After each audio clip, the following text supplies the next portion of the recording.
Le titre de mon album, c'est Sabre. Le livre a eu la chance cette année de remporter le prix Quai des bulles révélation à DHGP. C'est un livre en format à l'italienne, d'environ 260 pages, entièrement muet, et qui raconte l'histoire d'un petit tigre à dents de sabre pendant le Pléistocène, c'est-à-dire il y a au moins 15 000 ans de ça. J'aime pas beaucoup l'idée de préparer un album en me disant que je veux mettre telle thématique. J'ai pas plus de réponses à quoi que ce soit que le lecteur lui-même. Cette idée qu'un auteur a les solutions et puis va les exposer au monde, j'y crois pas. Donc j'ai composé cet album comme un documentaire animalier, mais qui se passerait il y a 15 000 ans. Je pense qu'il y a plusieurs lectures possibles. Moi, celle qui m'intéressait le plus, c'était de décrire cet univers, cette époque, avec des décors très sauvages, des zones très désertiques et puis des zones de grandes forêts. Quand j'ai décidé de faire une bande dessinée sans aucun texte, ça m'a obligé à déplacer ma narration. C'est pour ça que l'album a des changements très brutaux dans les rythmes, dans les couleurs, parce que je pense qu'il faut réamorcer la tension qu'on pourrait conserver avec un dialogue et des points d'interrogation, des surprises de fin de page. Il faut recréer cette émotion de la surprise de la lecture des textes habituels par l'image.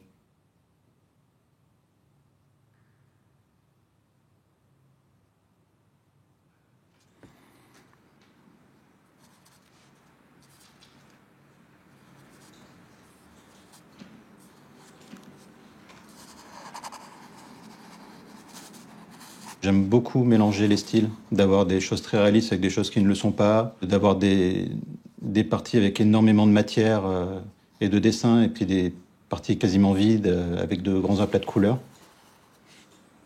Une des particularités de l'album, c'est que le personnage principal est dessiné très différemment du reste. C'est un petit personnage tout jeune, d'une couleur unie. On pourrait penser que c'est le personnage le plus simple à réaliser de l'album, et finalement, ça s'avère le plus compliqué. On peut regarder des vidéos, des photos et savoir exactement photographiquement comment ça fonctionne. Mais ce petit personnage, je le voulais vraiment très fragile, très tremblant, un peu comme une signature. À force de le dessiner, il a fini par émerger de la feuille et j'ai fini par le comprendre. Je me suis aperçu qu'il a un sourire de chat. Et que ce sourire de chat change la vision qu'on a de chaque scène. Si un autre tigre vient le frapper, il garde toujours ce sourire, donc tout est allégé. Même les scènes les plus violentes sont toujours allégées.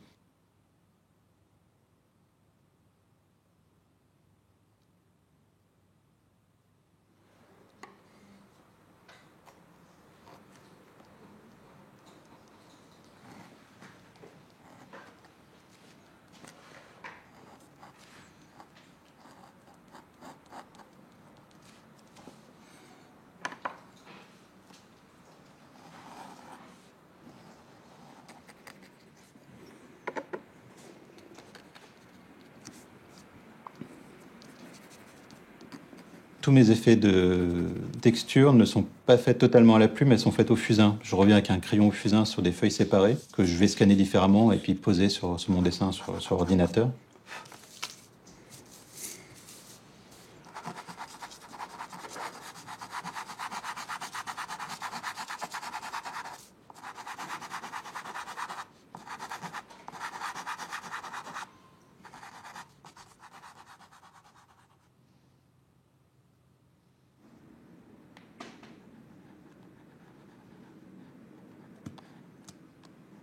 Parfois, c'est des éléments de dessin, des idées de dessin qui m'amenaient à développer mon histoire différemment. Parfois, c'est la narration qui m'amenait à changer mes dessins. Je pensais déjà aux couleurs. Je voulais que tout fonctionne au même moment.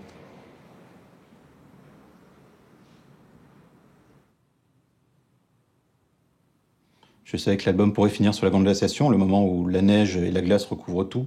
Et je pouvais partir de la naissance du personnage dans des décors très printaniers avec beaucoup de couleurs et faire venir la neige peu à peu, avec aussi ce plaisir graphique de me dire que plus l'histoire avancerait, moins il y aurait de dessin, parce que le blanc commencerait à dévorer les couleurs, dévorer le dessin, et finir une bande dessinée avec quasiment plus de dessin, c'est assez plaisant.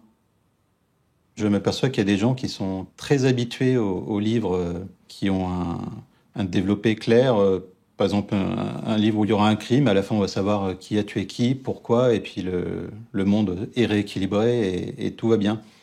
Moi j'aime beaucoup aussi en tant que lecteur, mais c'est pas la vie. La vie, c'est on sait pas pourquoi on est né, on sait pas pourquoi on vit, on sait pas pourquoi on va mourir. Et garder cette incertitude-là était importante pour moi. Et c'est pour ça que dans mon livre, il n'y a jamais de raison aux choses et de choses clairement expliquées où à la fin on peut se dire, bon ben, il y avait un seul sens que l'auteur voulait mettre et je l'ai compris.